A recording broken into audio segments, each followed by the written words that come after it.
بسم اللہ الرحمن الرحیم۔ سامری جادوگر اور حضرت موسیٰ علیہ السلام کا واقعہ۔ فرعون کی ہلاکت کے بعد بنی اسرائیل اس کے چنگل سے آزاد ہوئے تو سب کے سب حضرت موسیٰ علیہ السلام پر ایمان لے آئے۔ حضرت موسیٰ علیہ السلام کو خداوند کریم کا یہ حکم ہوا کہ وہ 40 راتوں کے لیے کوہ طور پر اعتکاف کریں، اس کے بعد انہیں کتاب توریت دی جائے گی۔ چنانچہ حضرت موسیٰ علیہ السلام کوہ طور پر چلے گئے اور بنی اسرائیل کو اپنے بھائی حضرت ہارون علیہ السلام کے سپرد کر گئے۔ آپ 40 دن تک دن بھر روزہ رکھتے اور ساری رات عبادت میں مشغول رہتے، جبکہ دوسری طرف بنی اسرائیل میں ایک شخص رہا کرتا تھا جس کا نام سامری تھا، جو طبی طور پر نہایت گمراہ کن آدمی تھا۔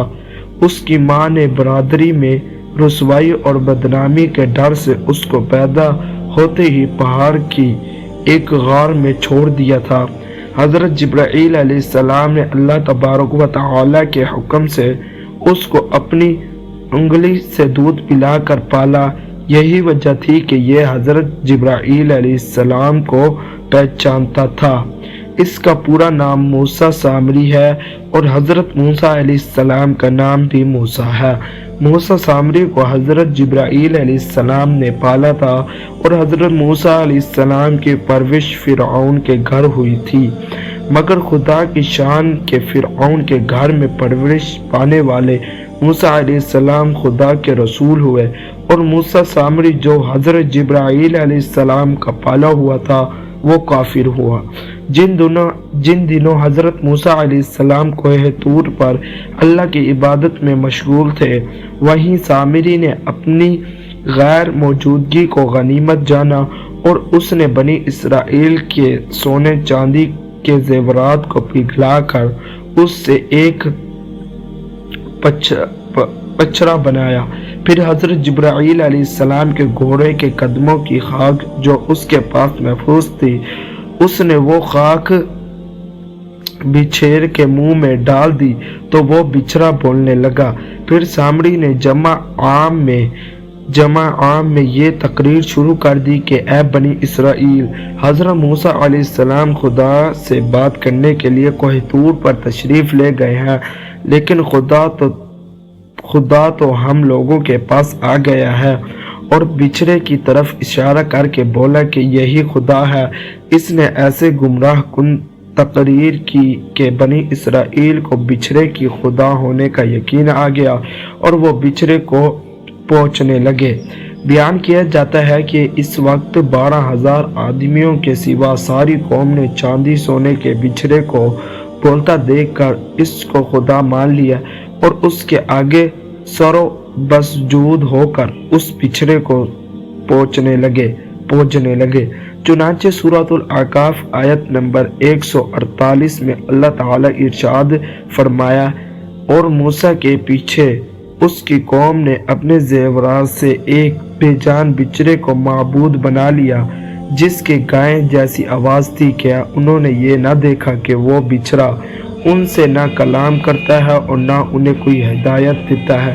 انہوں نے اسے معبود بنا لیا اور وہ ظالم تھے۔ یہ تھا اس آیت کا ترجمہ۔ جب 40 دنوں کے بعد حضرت موسیٰ علیہ السلام خدا عز و جل سے اہم کلام ہو کر اور توریت شریف ساتھ لے کر بستی میں تشریف لائے اور قوم کو بچھڑا پوجتے ہوئے دیکھا تو آپ پر بے حد غضب اور جلالتی طور ہو گیا۔ آپ نے جوش غضب میں اپنے بھائی حضرت ہارون علیہ السلام کو ڈانٹا اور فرمانے لگے کہ کیوں تم نے ان لوگوں کو اس کام سے نہیں روکا؟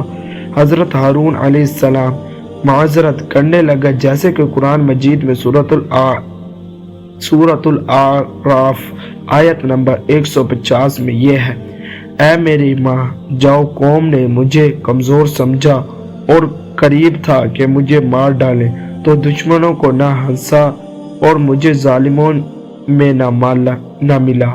حضرت ہارون علیہ السلام کی معذرت سن کر حضرت موسیٰ علیہ السلام کو غصہ ٹھنڈا پڑ گیا۔ اس کے بعد آپ نے اپنے بھائی حضرت ہارون علیہ السلام کے لیے رحمت اور مغفرت کی دعا فرمائی۔ پھر آپ نے اس بچھڑے کو توڑ پھوڑ کر اور جلا کر اس کو ریزہ کر کے دریا میں بہا دیا۔ پھر اللہ تعالیٰ کے یہ حکم نازل ہوا کہ جن لوگوں نے بچھڑے کی پرتشش نہیں کی ہے وہ لوگ بچھڑا پہنچنے والوں کو قتل کریں۔ اس کے بعد حضرت موسیٰ علیہ السلام چھن کر اچھے 70 آدمیوں کو ساتھ لیا اور کوہ طور پر تشریف لے گئے۔ جب لوگ کوہ طور پر طلب معذرت اور استغفار کرنے لگے تو اللہ تعالیٰ کی طرف سے آواز آئی کہ اے بنی اسرائیل، میں ہوں، میرے سوا تمہارا کوئی معبود نہیں ہے۔ میں نے ہی تم لوگوں کو فرعون کے ظلم سے نجات دی کہ تم لوگ فرعون کے ظلم سے بچایا ہے، لہٰذا تم لوگ فقط میری ہی عبادت کرو اور میرے سوا کسی کو مت پوچھو۔ اللہ تعالیٰ کا یہ کلام سن کر یہ 70 آدمی یک زبان ہو کر کہنے لگے کہ اے موسیٰ علیہ السلام، ہم ہرگز آپ کی بات نہیں مانیں گے جب تک ہم اللہ تعالیٰ کو اپنے سامنے نہ دیکھ لیں۔ یہ 70 آدمی اپنے ضد پر بالکل اڑ گئے کہ ہم کو خدا کا دیدار کروائیں ورنہ ہم نہیں مانیں گے۔ حضرت موسیٰ علیہ السلام نے ان لوگوں کو بہت سمجھایا مگر وہ اپنے مطالبے پر اڑے رہے۔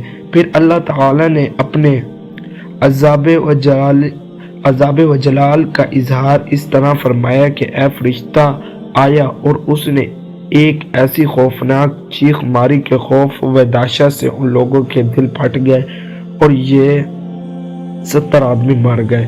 پھر حضرت موسیٰ علیہ السلام نے خدا وند عالم سے ان لوگوں کے لیے زندہ ہو جانے کی دعا مانگی تو یہ لوگ زندہ ہو گئے۔